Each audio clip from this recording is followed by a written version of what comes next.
Allez, moi, Rabotai, bonsoir. Donc, comme chaque semaine, nous, il y a Rosh Chodesh, on fait notre Shiva Chodesh, et il se trouve que ce soir, Mamash, ça tombe avec la Skara d'une ancienne fidèle de notre communauté, en l'occurrence de Carole Léa Bat Ali Bernard Darman, chez Niftera Kayomazé, qui est Nishmata Sura B'Tsoachem Galidem, donc entre autres le Shivour sera les Hilou Nishmata. Et ça, c'est la même chose qui sera aussi pour la Refoua. Comme je vous ai envoyé aujourd'hui un texto, qui a certaines personnes dans la communauté qui ont besoin de Refoua chez les mains. Donc pour la Refoua de Netanaël Eliyahu Ben Deborah, pour Elinissim Amos Ben Katihana, pour Beni David Ben Maïha et Yosef Ben Idadora, chez Hachem Ishlachem, Refoua chez les mains. Et pour terminer sur une note joyeuse, vous dites Albert. Il est parti, il est là. Voilà, je voulais rien que souhaiter un grand Mazal Tov à Albert, puisqu'il a été grand-père d'un petit-fils aujourd'hui. Voilà, enfin un genou. Voilà, enfin un genou. Et donc Bessimaton Mazal Tov, je donne tout de suite la parole à Ramotraï Ben Riem, Shalita de Baïbagan, qu'on a plus besoin de présenter, et qui est un ancien aussi de la bête. Voilà, Bechamot. Hein? Je vais parler sans micro. Si on t'entend. Ouais, on va m'entendre. Non, mais je pense que ça va. Je pense qu'on va m'entendre. J'ai l'habitude de parler et de tenir la voix. Je vais prendre juste un verre d'eau comme ça si j'ai besoin de tenir la voix longtemps. Mais je pense qu'on m'entendra. Il y a une heure. Ouais. Bon, d'abord, pour moi, c'est toujours un grand honneur de venir à la Med. La Med, c'est le premier Beth Midrash qui m'a donné l'occasion de m'asseoir étudier. Rabbi Avner, je ne peux pas dire devant lui tout ce que je pense. Si seulement il ne pouvait pas écouter une minute, j'aurais beaucoup de choses. Hein? Alors je ne dis rien. C'est pire, ils vont imaginer encore beaucoup plus que ce qu'on peut imaginer.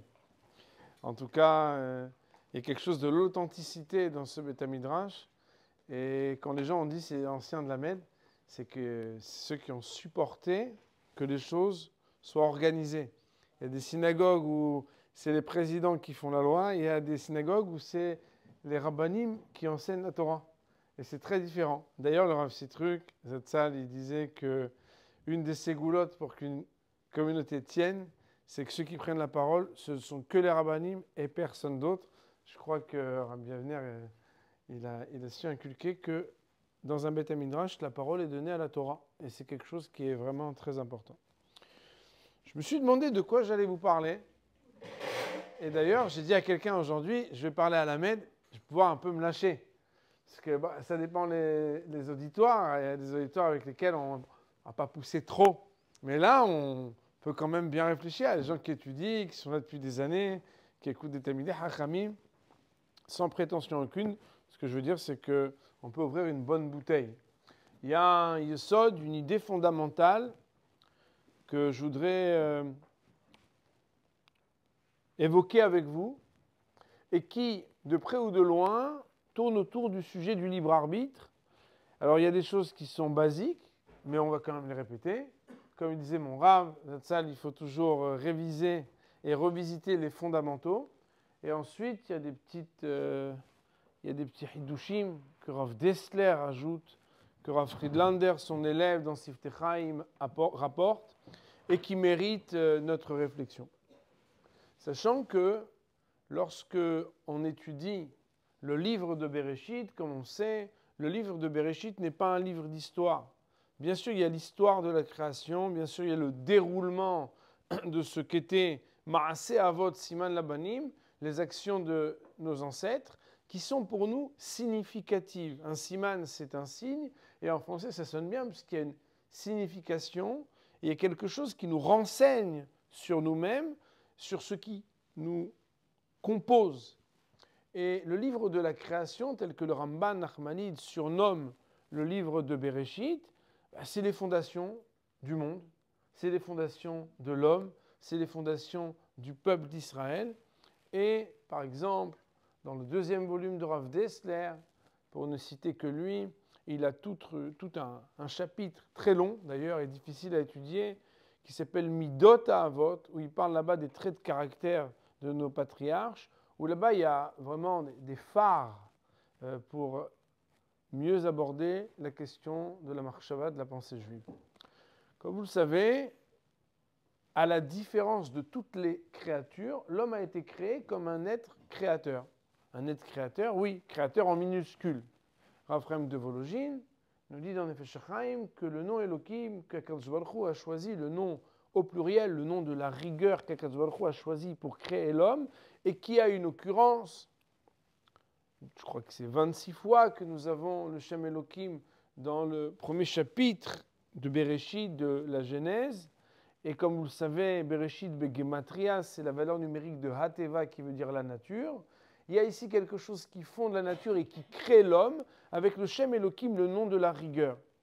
Et il nous dit Raphaël de Vologine que le Shem Elohim, vous savez que Akadosh Baruch Hu a des noms et il a, entre guillemets, des surnoms, des kinouim, Shemot ve kinouim. Il y a des noms qui sont ineffaçables d'ailleurs, et un des noms c'est Elohim. Alors il est un peu gênant le nom Elohim puisqu'il est au pluriel, et quand on parle de l'être unique pour parler au pluriel, on se dit de quoi on parle. Et nos Chachamim vont nous dire que c'est parce qu'Akadosh Baruch Hu, il est Baal HaKochot Kulam. Il dispose de toutes les forces en présence de la nature. Elles ne sont que les manifestations de sa volonté. Autrement dit, là où certains auraient pu voir Elohim Aherim, des divinités qui soient séparées de la volonté d'Hachem, le nom Elohim vient faire allusion au fait que toutes ces forces-là sont à la disposition, c'est Akadosh Baruch Hu qui les exprime. Et de la même manière, lorsqu'Hachem il a créé l'homme avec le Shem Elohim, avec le nom Elohim, c'est pour dire que l'homme, il a aussi à son niveau toutes les possibilités. Et donc les premiers chapitres du fameux livre L'âme de la vie nous enseignent quelque chose d'extraordinaire, c'est que l'homme en fait crée des mondes et détruit des mondes. Et on sait bien, dans une génération où on est surpris et malheureusement choqué de voir comment l'homme, avec un grand H, qui avait été placé comme celui dans le capitalisme et dans le socialisme, et dans tout ce qu'on a voulu mettre l'homme sur un piédestal, malheureusement, l'homme détruit, pas moins qu'il ne construit. Le premier homme a choisi de fauter, et au lieu de construire, quelque chose s'est détruit. Elohim, c'est le nom de la création de l'homme parce qu'on lui donne des potentialités. C'est à lui de choisir où est-ce qu'il met ses forces. Et ça veut aussi dire que l'homme est celui, parmi toutes les créatures, qui est le seul qui a le libre arbitre. Le libre arbitre, ça veut dire la capacité de choisir et de décider ce qu'il va faire. Les paroles du Rambam, très connues, 5e chapitre des lois de Teshuvah. Le Rambam nous dit Reshut netuna lechol adam im ratza leatot atzmo lederech tova liot tzadik arshut biyado. L'homme a la possibilité, s'il décide, d'aller dans le bon chemin et de devenir un homme juste. Il a la possibilité. Veim ratza leatot atzmo lederech ra'av liot rasha arshut biyado. Et s'il veut être un impie, un mauvais, un brigand, il a aussi la possibilité.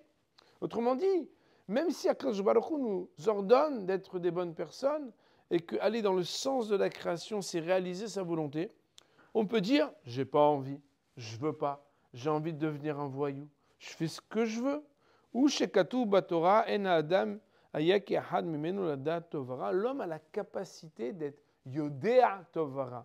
Le mot da'at, il n'est pas seulement une conscience extérieure à soi, comme on peut appréhender la sagesse, mais le da'at, c'est le hibour, c'est la capacité de dire « je veux être associé et lié dans ma vie ». On peut être yodea tov vara. On peut vouloir et se lier au bien, comme on peut vouloir et se lier khalila au mal. Et donc le Rambam de nous dire « min ze shel adam haya yahid ba'olam ve'en min shemni domelo ».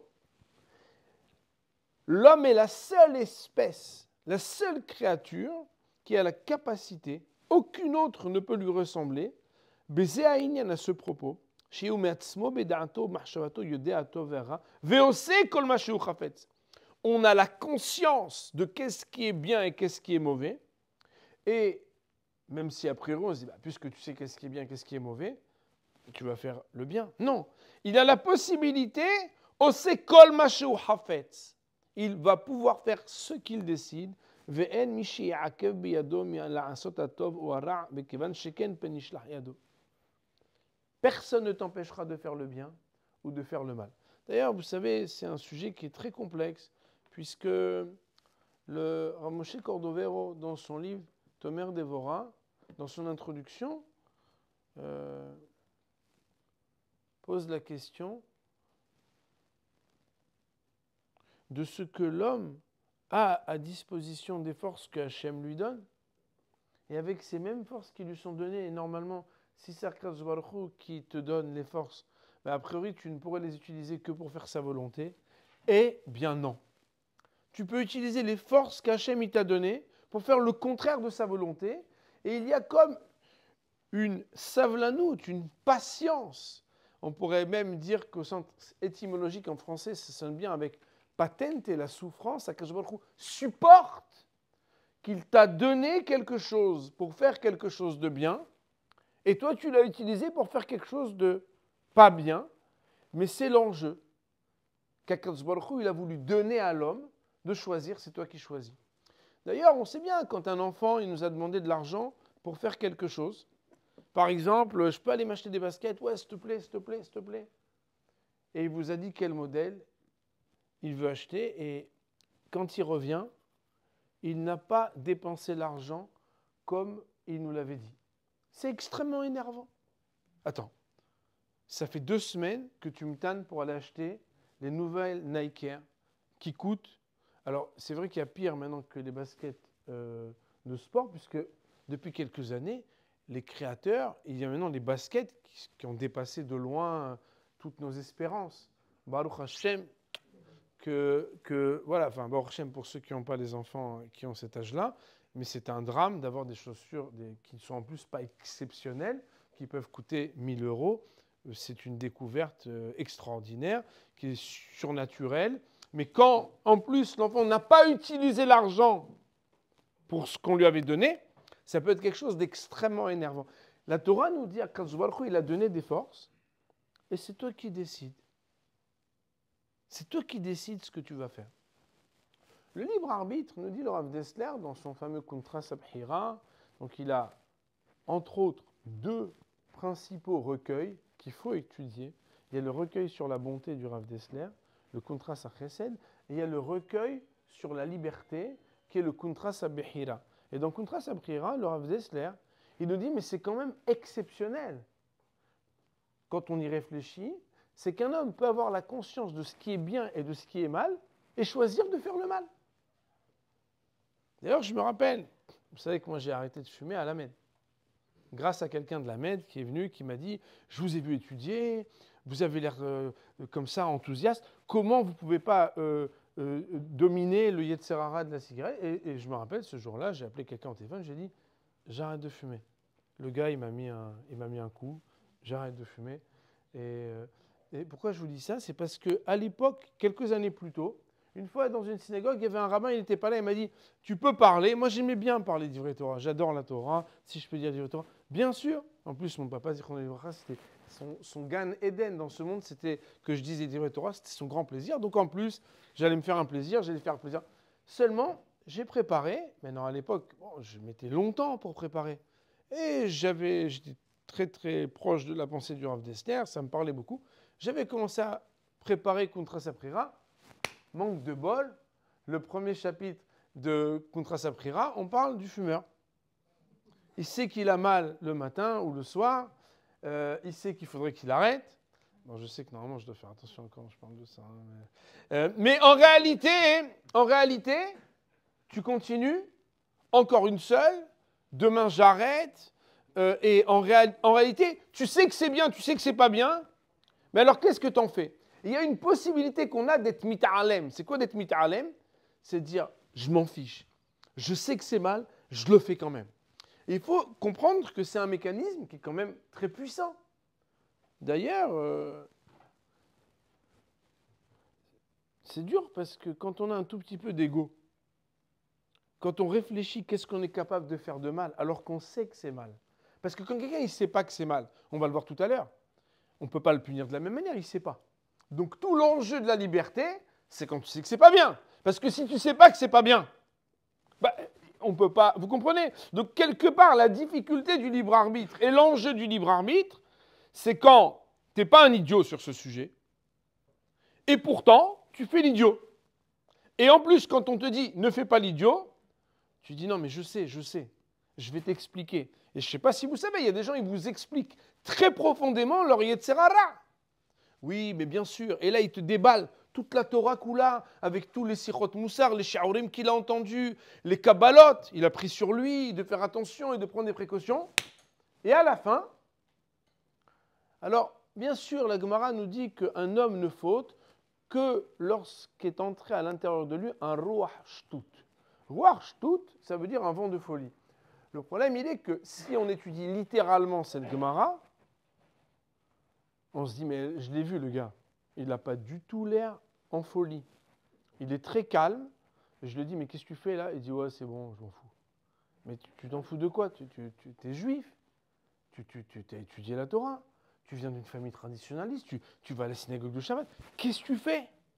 Et la personne, en fait, quelque part, il y a quelque chose qui fait qu'au-delà des difficultés, on peut commettre des choses graves parce que nous sommes des êtres libres. Alors, bien sûr, il y a une question qui peut tarauder et qui peut vraiment préoccuper, c'est de se dire, mais attends, bon, là on parle pour des gens qui sont religieux ou des gens qui ne sont pas trop religieux? Parce que finalement, le gars qui est très religieux, il n'a pas de libre arbitre. Alors, c'est une erreur, parce qu'en fait, il y a ce qu'on appelle la Nekudat Abhira. Akadosh Baruch Hu, je m'excuse de vous le dire, il ne préfère pas les gens qui habitent à Bnei Brak aux gens qui habitent à Paris. Ce n'est pas vrai. Akadosh Baruch Hu, d'ailleurs, il aurait pu sinon faire naître tout le monde à Bnei Brak, à Kol Yachol. Seulement, les enjeux des uns, leur mission, leurs difficultés, leurs penchants, leur liberté, ne se présentent pas et ne se proposent pas dans les mêmes circonstances et de la même manière que les autres. Rav Dessler, par exemple, va nous dire, attends, quelqu'un qui est né fils de Rav, il connaît déjà la prière, ou bien quelqu'un qui a grandi dans une famille en province, en France, il ne sait même pas qu'il est juif, il l'apprend à 18 ans, tu dis, ouais, quel rachat, purée, il n'a rien fait jusqu'à 18 ans. Non, ça n'a rien à voir.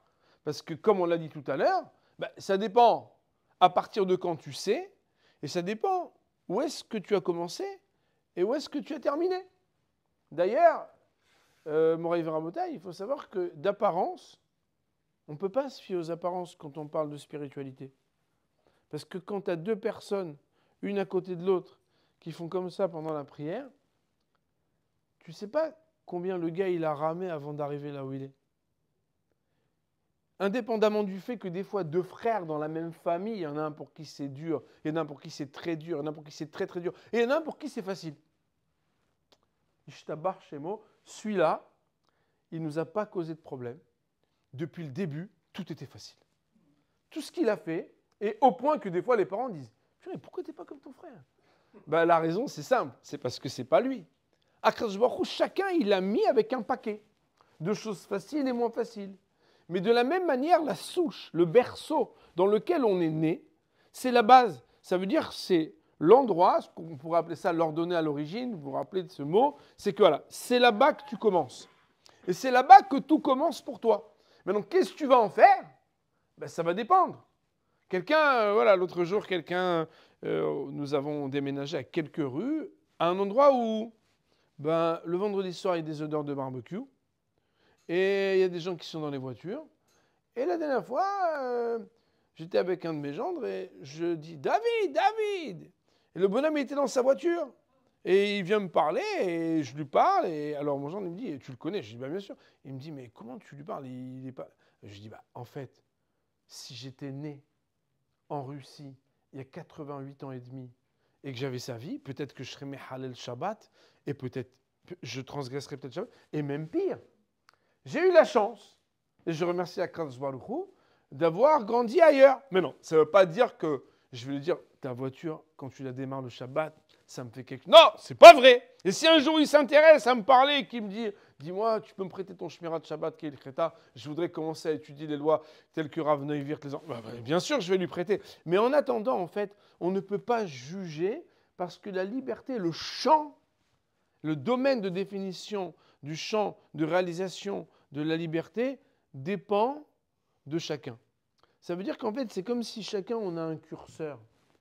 Et là où tu te trouves, il y a des enjeux. D'ailleurs, le Rav Dessler le dit avec beaucoup d'intelligence. Il donne une image, il dit que là où tu ne te poses pas des questions, peut-être que oui, peut-être que non, parce que c'est déjà acquis, ben là-bas, tu n'as pas de liberté, c'est fini. Si on dit à quelqu'un d'entre vous, dis-moi ce Shabbat, allez, on se fait un petit kiff, on sort, on va manger non cachère, puis je dis, mais de quoi tu parles? D'abord, je suis Shomer Shabbat, en plus, je suis Shomer Kashrut. De quoi tu parles? Tu es libre sur ce sujet? Ça ne s'appelle pas véritablement libre. Tu es capable d'y aller? Non. D'un autre côté, il y a des choses pour lesquelles on dit, tu sais, il y a des gens, ils se trempent au MV tous les matins et ils étudient 5 heures par jour. Et Baruch Hashem, voilà, moi j'étais invité la semaine dernière. Un gars, je lui ai dit, ah ouais, j'ai su que tu fais Siyum Chasse. Ça veut dire 2711 pages talmudiques. Le gars, il a terminé. Et il me dit, ouais, j'essaye tous les ans. Je lui dis, ah ouais, ça veut dire 7 pages talmudiques tous les jours. Et je lui dis, alors c'est ton combien? Deuxième? Non, sixième. Mais non, le gars, il est plus jeune que moi. Je lui dis, ah ouais.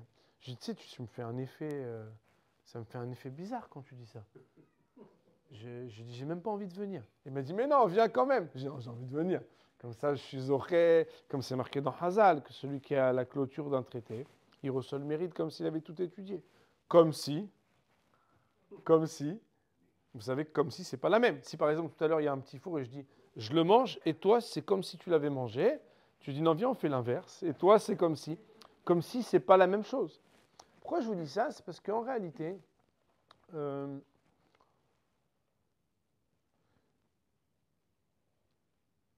si je dis à quelqu'un, alors demain tu commences les 7 pages talmudiques quotidiennes, le gars va dire, moi, tu vois, moi je viens une fois par semaine au shiur du mercredi matin, je suis un client du mercredi matin, je réfléchis à venir le dimanche matin à 10h, je ne parle pas de la tefila, moi de 10h, tu ne vas pas me parler de 7 pages talmudiques. Là-bas, cette personne-là n'est pas libre non plus. Pourquoi? Parce que là où le champ est soit en dessous de tes préoccupations et de tes possibilités de commettre des choses mauvaises, ou totalement au-dessus, parce que tu dis, mais ça c'est pour les barbus, pas pour moi, c'est pour des très religieux. Alors là-bas, en fait, c'est des champs où il n'y a pas de liberté. Bien sûr, potentiellement, quand tu avances, ben vous savez bien que les gens qui n'avaient jamais fait Shabbat, au début, ils disent, allez, on le fait, allez, on essaye. 1 semaine, 2 semaines, 3 semaines. 5 ans plus tard, quand tu dis, alors tu te poses encore des questions, tu dis, moi, je ne peux plus vivre sans le Shabbat. Pourquoi? Parce que c'est intégré. Il dit, le Rav, c'est comme quand on est sur un champ de bataille et que quand on avance, on conquiert. Et ce qu'on a conquis, et maintenant c'est fini, c'est derrière. Et quand c'est derrière, alors bien sûr, hein, sur le front vraiment, il y a une petite partie qui est encore fragile. Parce que si les gars ils viennent et puis en pleine nuit, ils reprennent, alors bah, ça peut être dangereux. Mais là où c'est déjà bien en arrière, tu es tranquille. Ça veut donc dire que la liberté, on doit la définir par rapport à un curseur. Et c'est uniquement là où tu te dis des fois, peut-être que oui et peut-être que non. Peut-être que oui, je vais faire la misère, peut-être que non. Peut-être que oui, je vais faire la mauvaise action, la Avera, et peut-être que non. C'est là-bas, et uniquement là-bas, qu'on peut parler de liberté. Et les enjeux de chacun, comme on l'a dit, ça dépend de ta souche. D'où tu es né? Qui sont tes parents? Quelle est ta sensibilité? Et comment... Je ne sais pas si c'est un anglicisme ou un français un peu exagéré, j'ai entendu qu'au Canada, je n'ai jamais entendu ailleurs. Il faut être capable d'ambitionner. Ambitionner, ça veut dire, bah, il faut avoir un projet. Et normalement, un juif, il essaye d'évoluer. Il essaye de faire en sorte que d'une année sur l'autre, bah, si tu te poses toujours les mêmes questions, mon gars, il faut changer. Ça veut dire, il y a un moment où, ça y est. Je ne sais pas, vous connaissez, il y a des gens qui viennent, je ne veux pas fâcher, hein, mais il y a des gens qui viennent toute leur vie à la même heure à la synagogue, et je le précise, et ils ne sont pas le premier. Mais à un moment ou à un autre. ta vie, ça doit être une évolution. Dans ton business, tu te préoccupes que ça avance un peu ou tu t'en fiches? Alors pourquoi dans ta vie spirituelle, tu ne te préoccupes pas? Il faut avoir de l'ambition et essayer de développer. Les gens, ils font des réunions, ouais, on va faire, on va acheter, on va... Et spirituellement, tu te fais des réunions avec le Rav ou avec quelqu'un pour dire, cette année, je me prends en main. Non, j'ai pleuré à Kippour, j'ai fait un beau chèque, je suis venu pendant 2 semaines parce que tout le monde était là. Et après, après c'est l'hiver. Et alors, l'hiver, on reste chez soi, on mange une soupe. La tefila d'Arvit, c'est vraiment quand on peut. Les cours, c'est bon, voilà, une fois par mois, je viens, il y a un buffet, c'est sympa. Mais le reste du temps, mais il faut se prendre en main, il faut avancer. Et la même chose, pas seulement dans la Torah, mais aussi dans les mitzvot. Il faut évoluer. Parce que sinon, quand on n'avance pas, spirituellement aussi, on recule. Ça, c'est, on va dire, les bases classiques de ce qui s'appelle le sujet de la liberté. Maintenant, je voudrais qu'on avance un peu plus. Là, on va commencer à développer des choses un tout petit peu plus intéressantes que la base. La base est très importante et on peut étudier longtemps ce sujet. Mais je voudrais maintenant vous parler de quelque chose qui me tient beaucoup d'expliquer. C'est un thème qui s'appelle dans Rav Dessler au premier volume, Hinur Ve'Aliyah. C'est un sous-chapitre du recueil de la liberté et je trouve que c'est vraiment très, très puissant.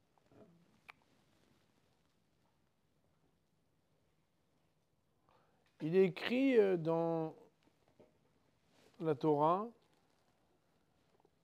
que lorsque,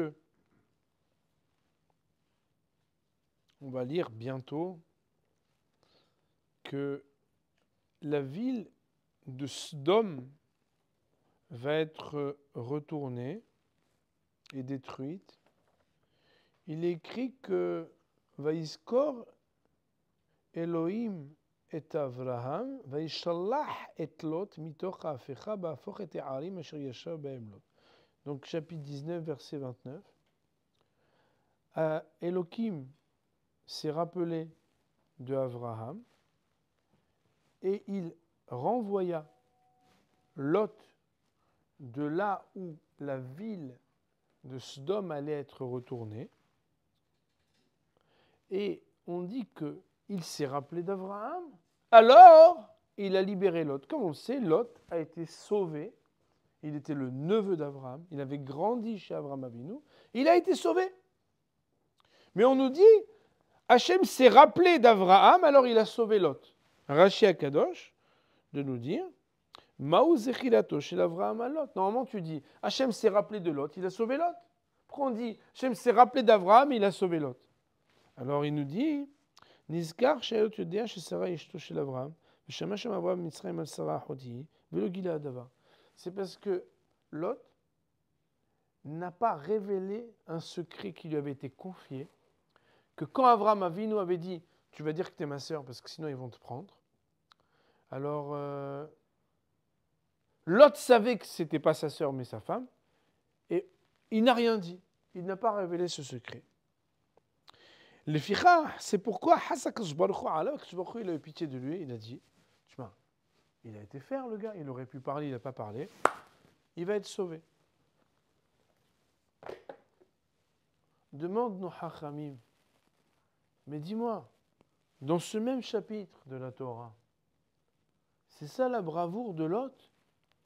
La Torah nous raconte que Lot, il avait une hospitalité exceptionnelle. C'était un homme qui était dévoué. C'est le seul dans la ville de Sodome qui a été capable d'ouvrir sa porte et de donner là où il était interdit de donner quoi que ce soit.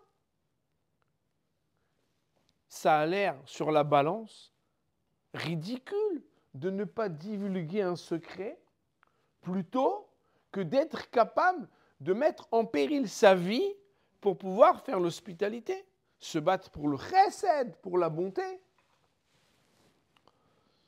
Alors, on nous ramène au nom du Rav Nathan Tzvi Finkel le Yesod, l'idée fondamentale selon laquelle la différence entre ces deux comportements qui tous les deux étaient des comportements élogieux, des bons comportements, c'est que la bonté et l'hospitalité, il n'en avait pas de mérite, parce qu'il avait grandi chez Abraham Avinu. Et comme il avait grandi dans la maison d'Abraham, c'était son pain quotidien. Et comme il n'avait fait que continuer ce qui était évident, parce que c'était son éducation, pour ça, il n'allait pas être méritant. Par contre, là où oui, il y a quelque chose qui était personnel, c'était de prendre sur lui quelque chose qu'il n'avait pas absolument appris dans son éducation, mais qui faisait partie du développement de sa personnalité, alors pour ça, il allait recevoir un mérite. De là, nos Hachamim nous apprennent une idée extraordinaire.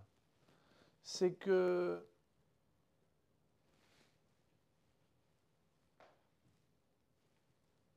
ce que tu fais sans effort, même quand c'est bien, ça ne vaut pas ce que tu fais avec des efforts, même quand c'est un peu moins bien. Pourquoi ? Parce que l'homme, il n'existe véritablement que là où il y a quelque chose de personnel. Et d'ailleurs, vous le savez, être un enfant de rave ou être un enfant de famille religieuse, c'est pas facile. C'est pas facile. La Gemara nous pose la question, pourquoi il y a des familles de Talmidei Hachamim qui n'ont pas des enfants Talmidei Hachamim ? La Gemara, elle ne pose pas des questions, pourquoi les oiseaux n'ont pas les pattes des chats ?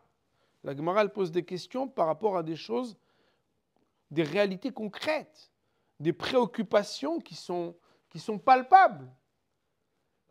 Où est-ce qu'il y a l'enjeu d'une transmission et d'une suite ? C'est là où, quand on commence avec un capital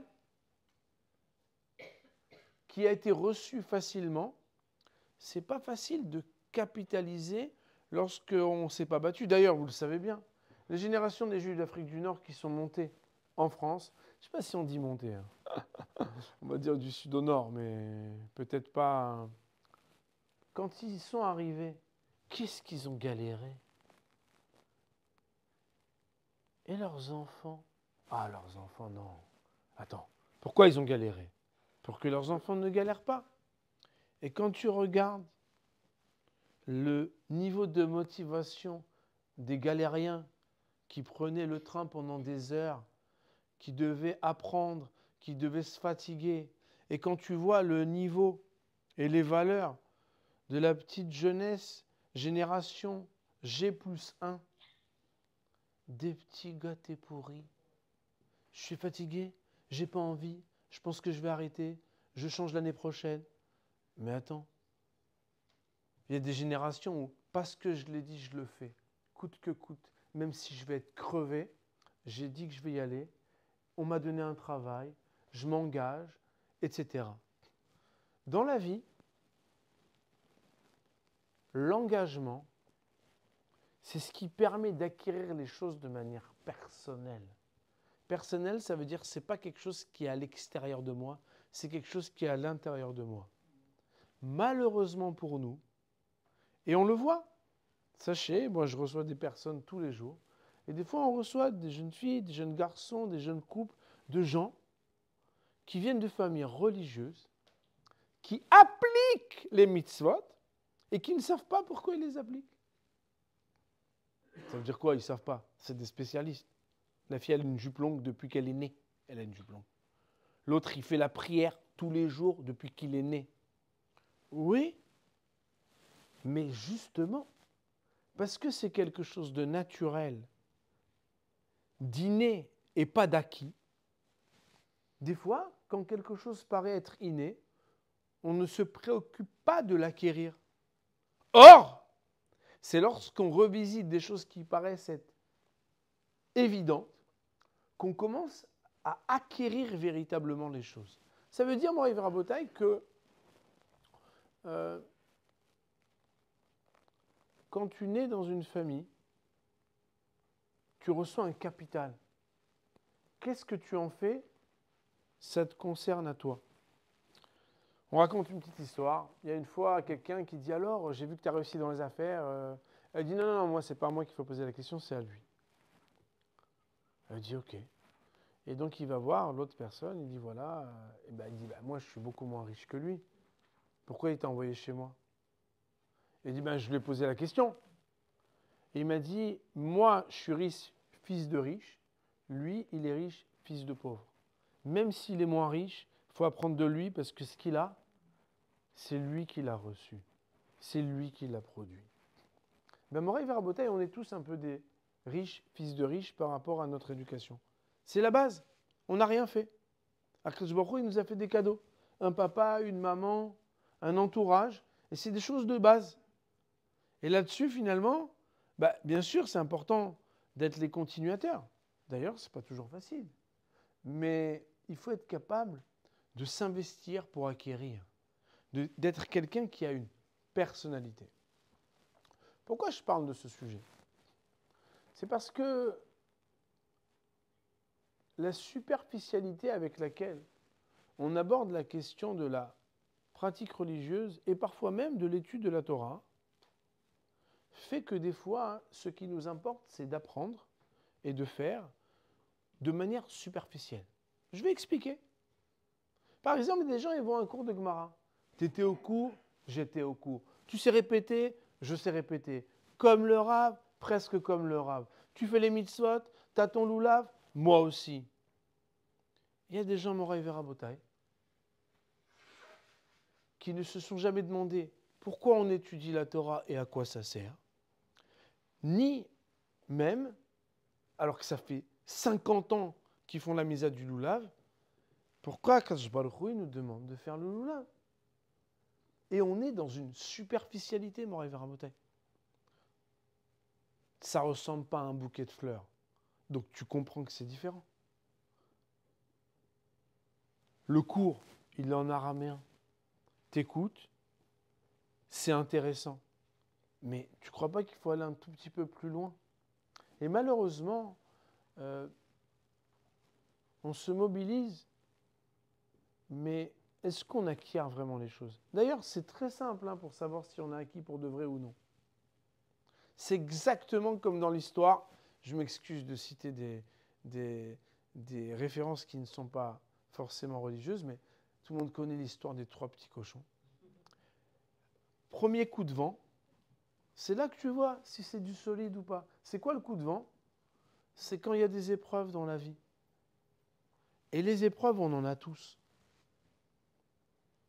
Si c'est pas solide ta spiritualité, un petit coup de vent, il n'y a plus rien. La solidité, elle est d'être capable d'avoir construit quelque chose, d'avoir bâti quelque chose qui m'est personnel.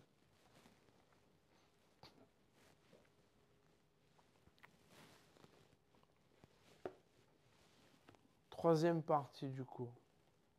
Alors moi, mes cours, ils commencent quand ils se terminent. Ça veut dire qu'après, vous pouvez déguster, etc. Après, on peut parler. Mais moi, j'essaie de vous donner le maximum que je peux pour vous donner l'occasion de réfléchir, parce que le but d'un cours, c'est pas quand il termine, on dit voilà, c'est terminé et c'est tout. Non, c'est terminé, et maintenant, ça doit commencer à travailler. Vous comprenez? C'est tout le but. D'ailleurs, si un cours, quand il est terminé, il est juste terminé, en général, ça doit vous poser des questions. Normalement, après, tu dis, ah ouais, c'est normal, c'est du vrai hachamim. Il y a un texte exceptionnel, justement, aussi autour de la personnalité de Lot, puisque vous avez dû apprendre que Lot, il a bu, et ses fils se sont rapprochés de lui. Vous avez entendu parler de ce chapitre? C'est un chapitre triste dans la Torah. Mais c'est un chapitre de la Torah qui doit nous apprendre énormément de choses. Et c'est intéressant puisque Ruth va être une descendante. Alors Ruth, c'est Ruth, la Moabite. Bon, vous connaissez le parchemin de Ruth. Je pense qu'à la Mède, et voilà, c'est sûr que vous le connaissez, donc je ne vais pas faire de parenthèse sur ce sujet. Et elle est la descendante de Moab. Moab, c'est un nom qui est dur, puisque Moab, c'est la fille de Lot qui a eu un enfant avec son père. C'est un enfant qu'on pourrait appeler en français un enfant incestueux. Et c'est quand même fou que Ruth, à Moabite, elle est descendante d'un enfant qui est né d'une union entre un père et sa fille. Elle va être l'ancêtre de David Amelech et donc l'ancêtre du Mashiach. C'est quand même absolument surprenant.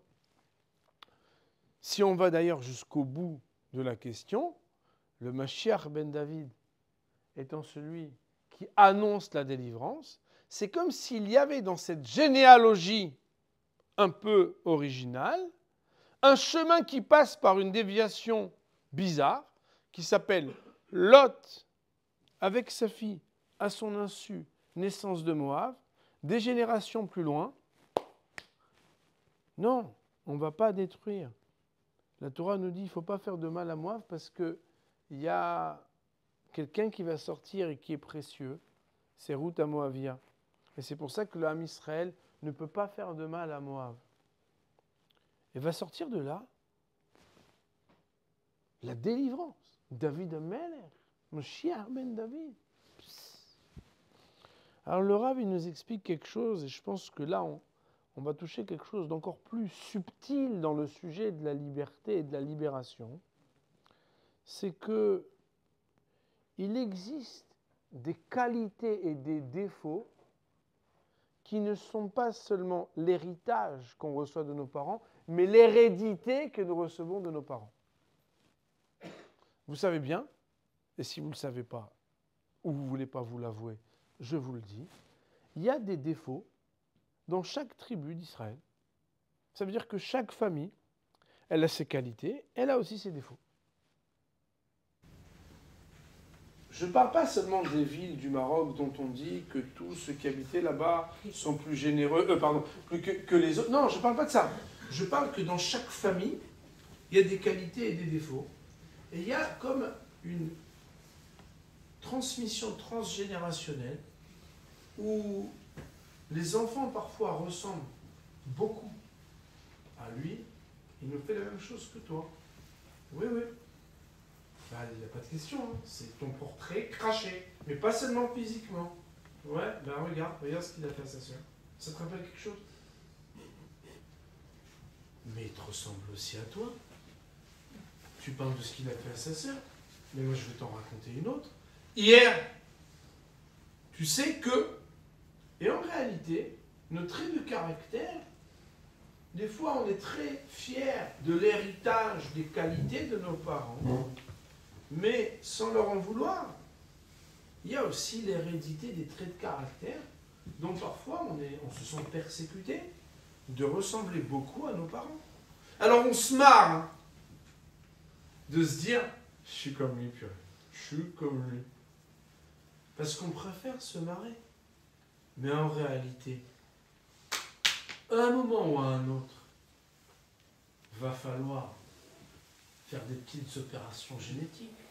Jusqu'à quand ça va se passer comme ça? Dans la Torah, le mot Hesed, il est utilisé aussi dans une relation incestueuse, ou en tout cas de Herva. Quand un homme s'approche de quelqu'un, par exemple comme sa sœur,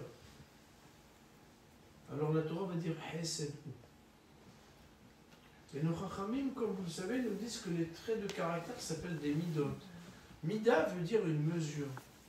Et mida, ça veut dire, la mesure, c'est quand par exemple, dans une soupe, il faut en mettre une cuillère, et dans un autre mets, il faut en mettre une pincée. Il faut être capable de l'adapter. Ce qui peut être le hesed de la bonté dans un certain cadre et dans une certaine situation, peut être le hesed inadapté de quelque chose d'horrible dans une autre situation.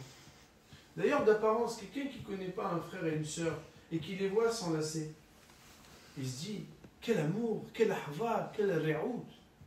Mais dès lors qu'on va lui dire, oui, mais c'est sa sœur, et on ne parle pas seulement quand il l'enlace, Alors à ce moment-là, c'est pas Hesed. Quand on voit un monsieur qui répond à la sollicitation et qui donne 100 € à quelqu'un, on dit « Oh, quelle action magnifique !»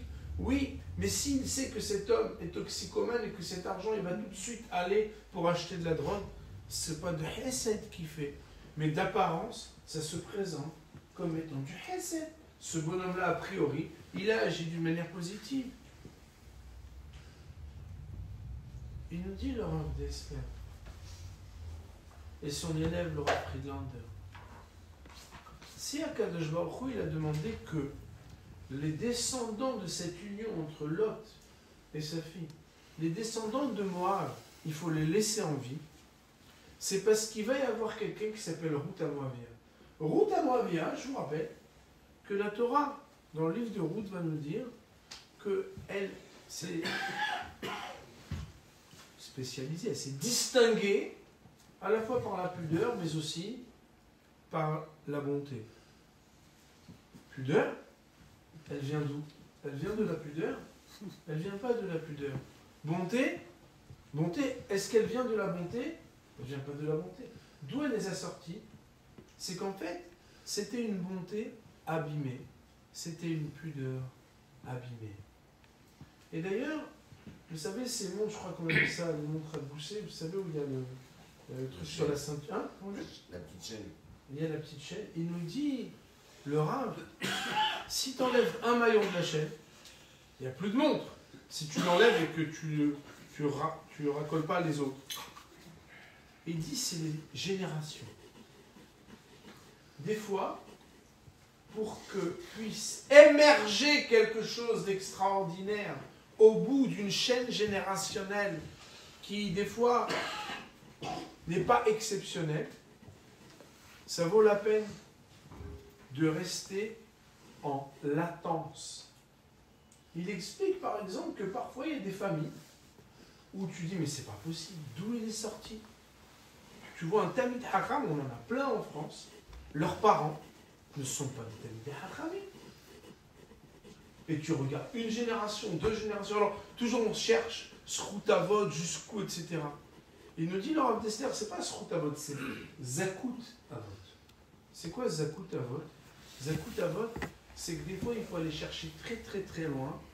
On pourrait appeler ça en français un peu un gène récessif.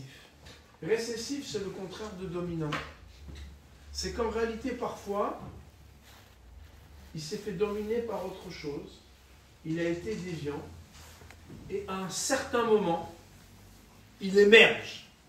Et à ce moment-là, nous dit le Rav, il justifie toute la généalogie, depuis 30 générations qui n'ont rien fait, parce que soudainement, cette personne-là va faire ce qu'il faut pour acquérir, développer, adapter quelque chose qui était en sommeil. Il explique aussi que parfois, on est épaté d'un amour d'Eretz Israël, on pourrait appeler ça un sionisme, même si c'est un mot qui aujourd'hui a des connotations sur le plan historique qui demanderait à revisiter les chapitres du sionisme. Je vous renvoie à une lecture intelligente et exceptionnelle dans la Torah du Rav Wolbe, sur Olam HaYedidut, où il a parlé devant un public non religieux de l'histoire des congrès sionistes.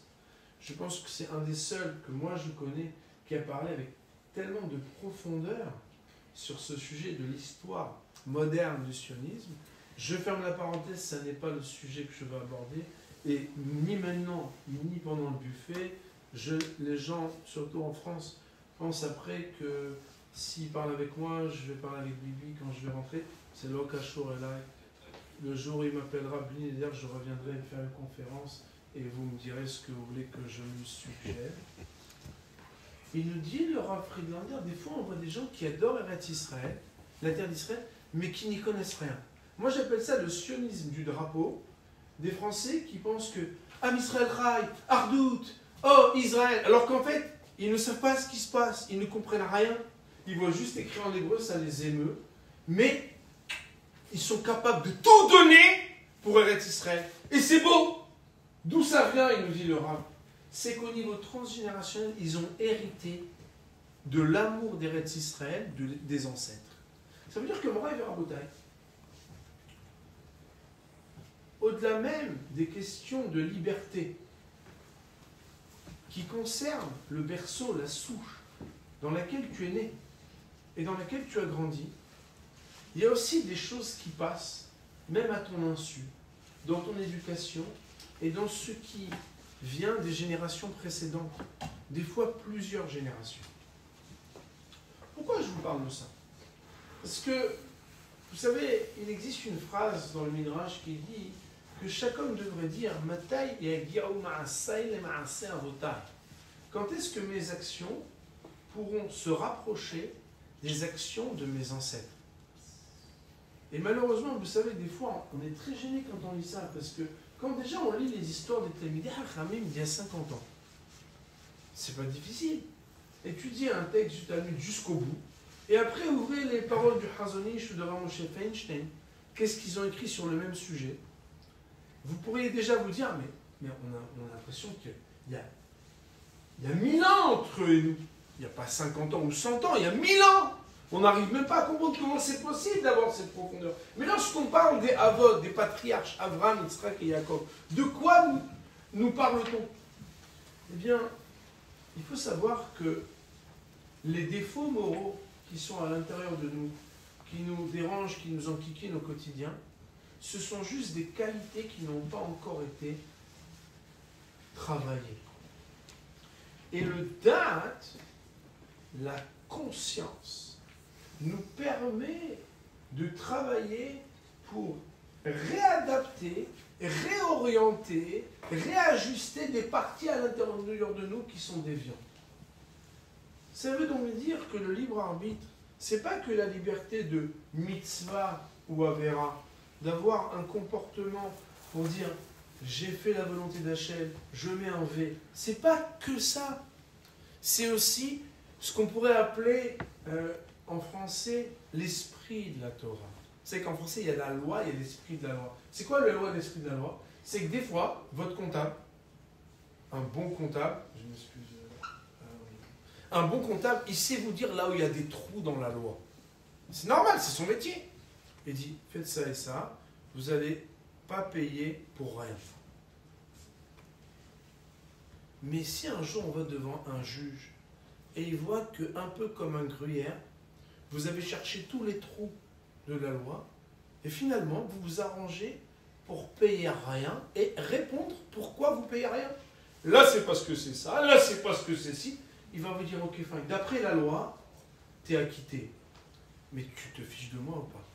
D'après l'esprit de la loi, tu prends les gens pour des abrutis. De la même manière, il faut savoir que parfois on croit que notre liberté, je regarde le timer, parfois on croit que notre liberté, c'est d'être un bon juif qui fait les mitzvot et pas d'être un sale juif qui fait la avera. C'est important, c'est bien, mais ça peut rester superficiel. Pourquoi? La Torah nous dit, et c'est le commentaire du Ramban Nachmanide au début de la paracha de Kedoshim, et il nous dit là-bas, des fois un homme il peut connaître la halakha et être une crapule kasher la mehadrin. C'est quoi une crapule kasher la mehadrin? Si vous allez au supermarché, vous dites est-ce que vous avez des crapules? Ils n'en vendent pas. C'est quoi? C'est quelqu'un qui a appris la halakha mais qui ne sait pas changer à l'intérieur pour essayer de se dire, oublie si c'est permis ou si c'est interdit. Est-ce qu'à Kadosh Baruch Hu, il aurait voulu que je le fasse? Je me rappelle, à un certain moment, on avait des petits débats à l'âge de l'adolescence, la guerre 14-18, comme j'aime la surnommer. Il y a un de nos enfants qui nous disait, ouais, mais c'est pas interdit d'aller là-bas, pourquoi vous me dites de ne pas y aller? Et si vous dites, où est la halakha qui dit que? La réponse, elle était simple. Oublie la halakha. Est-ce qu'à Kadosh Baruch Hu, d'après toi, il pense que c'est ta place d'aller là-bas ou pas? Et Moray Veraboté, il faut savoir que bien sûr que la base d'un juif, c'est le Shulchan Aruch.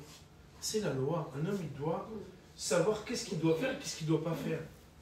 Mais au fond de lui, quand il a des choix et qu'il veut exprimer sa liberté, avec un client, avec un frère, avec son épouse, avec ses enfants, quand les choix se présentent à lui, des fois il aime bien se donner bonne conscience, il dit il y a une permission, il y a une permission.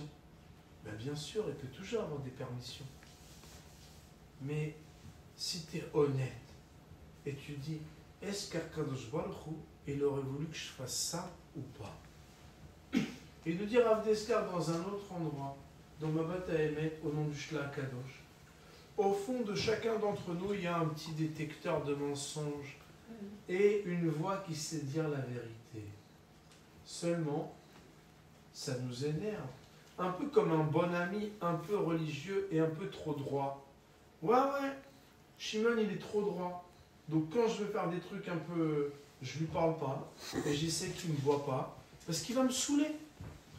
Ouais, mais s'il te saoule et qu'il n'a pas raison, t'as qu'à lui dire qu'il n'a pas raison. Non, c'est bien ça le problème. C'est qu'il me saoule et qu'il a raison. Shimon, il est à l'extérieur de toi, mais il peut être à l'intérieur de toi aussi. Et des fois, tu slalomes dans ta vie. Tu fais soi-disant celui qui veut être un tzaddik. Au niveau de la liberté extérieure, tu as le kit du parfait religieux. Tu as les gadgets des religieux, tu sais étudier, tu pries, tu es présent. Et à l'intérieur, tu dis non, on regarde pas. Pourquoi? Parce que l'enjeu de se corriger ses traits de caractère et de s'améliorer, c'est l'enjeu d'une vie. C'est même l'enjeu de toutes les générations. Je terminerai en vous citant un enseignement qui m'est très cher. C'est l'enseignement du Rabbi Yitzhak Koutner. Ah, alors là, c'est un vrai problème. Ça veut dire que ça fait des minutes ou peut-être des dizaines de minutes que le son n'est pas enregistré. C'est Akadosh Baruch Hu qui décide. Micro Rode, je ne dirai pas le prix, mais ils me l'ont planté 2 fois cette semaine. Ah, vous l'avez? Super. Bon, alors je fais une autre pub. CapCut, je vais prendre l'audio d'ici, je vais la mettre sur la vidéo de là-bas. Les secondes de blague, ça compte pas. Il y a un enseignement qui m'est très cher, c'est l'enseignement du Rav Koutner, du Pahad Yitzhak sur Rosh Hashanah. Le Rav Koutner, il nous dit que le 2e jour de la création, il n'a pas été dit Kitov. Vous le savez? Et il a été dit 2 fois Kitov le 3e jour de la création. Pourquoi il n'a pas été dit Kitov le 2e jour de la création? Hakramim nous disent parce que la mahalok a été créée. La dispute a été créée. Et alors, le Ramban Nachmanide nous dit que Kitov, ça veut dire Ratsa Bekiumo La'ad. Quand Hachem il crée quelque chose et il veut que ça reste comme il l'a créé, alors il dit Kitov. Or, la dispute, elle a été créée, mais elle n'est pas Kitov, parce que la dispute est présente, mais la dispute doit disparaître. La dispute de quoi? On est le 2e jour de la création, il n'y a pas d'homme. La dispute entre les eaux d'en haut et les eaux d'en bas. Akadosh Baruch Hu, nous dit le texte de la Torah, il a créé les cieux qui ont séparé les eaux d'en haut et les eaux d'en bas. Et alors, les Hachamim nous disent que les eaux d'en bas ont pleuré. Et elles ont dit, nous aussi, on voudrait être proche de notre Créateur. Pourquoi nous, on n'a pas le droit? Et le Midrash de dire qu'Akadosh Baruch Hu leur a fait une promesse de consolation. La promesse de la consolation, c'est que ces eaux vont être approchées pour les libations d'eau sur le Misbéach qu'on va faire pendant la fête de Sukkot, à propos desquelles les Hachamim vont appeler ça Simha Bet Hashoeva, la joie du lieu duquel on va puiser l'eau. Et les Hachamim disent dans la Gemara de Souka que celui qui n'a pas vu cette joie, il n'a jamais vu de joie de sa vie. Il faut savoir. Dans le Beth Amikdash, il y avait de la viande, il y avait du pain, il y avait des volailles, il y avait de l'huile. Et on nous dit, celui qui n'a pas vu la joie de l'eau, il n'a jamais vu la joie. Et il nous dit le Rav Koutner, les eaux d'en haut et les eaux d'en bas, elles représentent les qualités hautes de l'homme et les défauts bas de l'homme. Chacun d'entre nous, moi et Rabotai, il est très fier de ses qualités Mais malheureusement, chacun d'entre nous, il a très honte de ses défauts. Il a très honte de ses défauts. Ça veut dire quoi on a très honte de nos défauts? Ça veut dire que moi, le soir, quand on fait le Cheshbon Nefesh, quand on fait le bilan, moi, je ne peux pas vous dire mon bilan. Mais on est gêné parce qu'on a des problèmes. On ne se comporte pas comme il faut. On n'est pas que au top. On a des choses à améliorer. Et ça nous fait beaucoup de peine. Il nous dit, le Rav Houtner, que si on devait se dire est-ce qu'on mérite d'être créé ou non, si on regarde les odos, on se dit regarde, quand même, j'ai fait un chiour, je me lève, je fais la prière, quand même, je suis un peu très sec. Mais si on regarde les os d'en bas, qu'est-ce qu'elles font? Elles pleurent, Hachem. Et qu'est-ce qu'elles disent? Nous aussi, on aurait aimé s'approcher du Créateur. Nous aussi, on aurait aimé s'approcher. Akadosh Baruch Hu, il fait une promesse. C'est qu'il n'y a pas de perte. La création, comme c'est Akadosh Baruch Hu qui l'a créée, il y a ce qu'on appelle le Gilou Yayehoud. À la fin des temps, on nous dit le Ramchal, toute séparation est amenée à se résorber au bénéfice de l'unité. C'est quoi l'unité? L'unité, c'est que il n'y a rien de perdu. Tout va converger vers quelque chose qui va faire la louange d'Hachem. Même les eaux d'en bas, elles vont être puisées. Puiser à Bodès, ça veut dire aller chercher ce qui est au fond et qui a priori n'est promis à rien. On va le prendre et on va l'élever pour en faire quelque chose qui va nous réjouir. Si nous sommes tous tristes d'avoir des défauts moraux, eh bien, ne croyons pas que nous n'avons pas de liberté pour résoudre les paradoxes de notre existence, puisque nous avons la promesse d'Hachem que celui qui le veut vraiment, non seulement sur le plan de ses mitzvot et de ses averot, c'est un être libre, mais aussi sur le plan de ses midot, de ses traits de caractère, il a la possibilité et la capacité de se parfaire et de se perfectionner. D'ailleurs, Mourav, il avait l'habitude de dire que le seul qui a écrit des halachot concernant les engagements moraux, c'est le Rambam. Il a écrit Ilchot Derot, les lois de Derot. Derot, vous voulez dire. Derot, c'est les lois des midot. Pourquoi ça s'appelle Derot? Mourav Zatzal disait c'est parce qu'en réalité, sans connaître et comprendre, on ne peut jamais changer. Rabotai, il y en a marre de laisser le temps passer en se disant, Blinéder, un jour, les choses changeront toutes seules.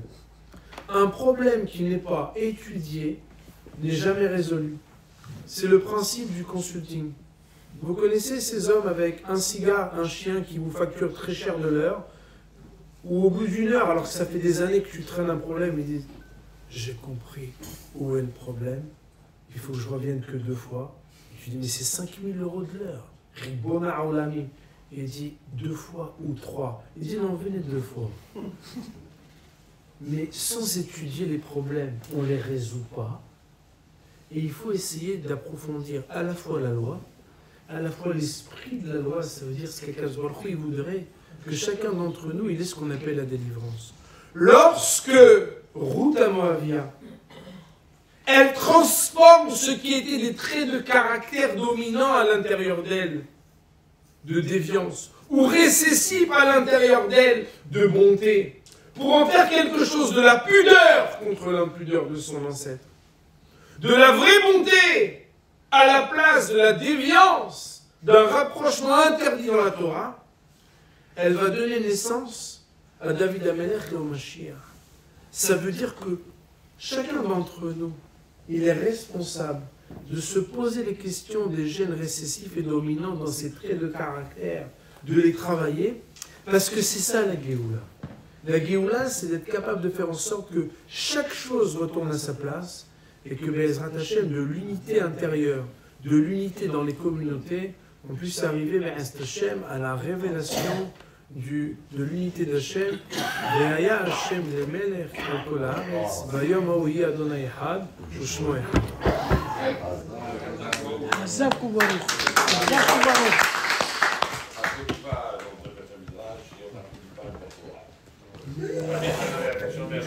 Et la liberté d'applaudir.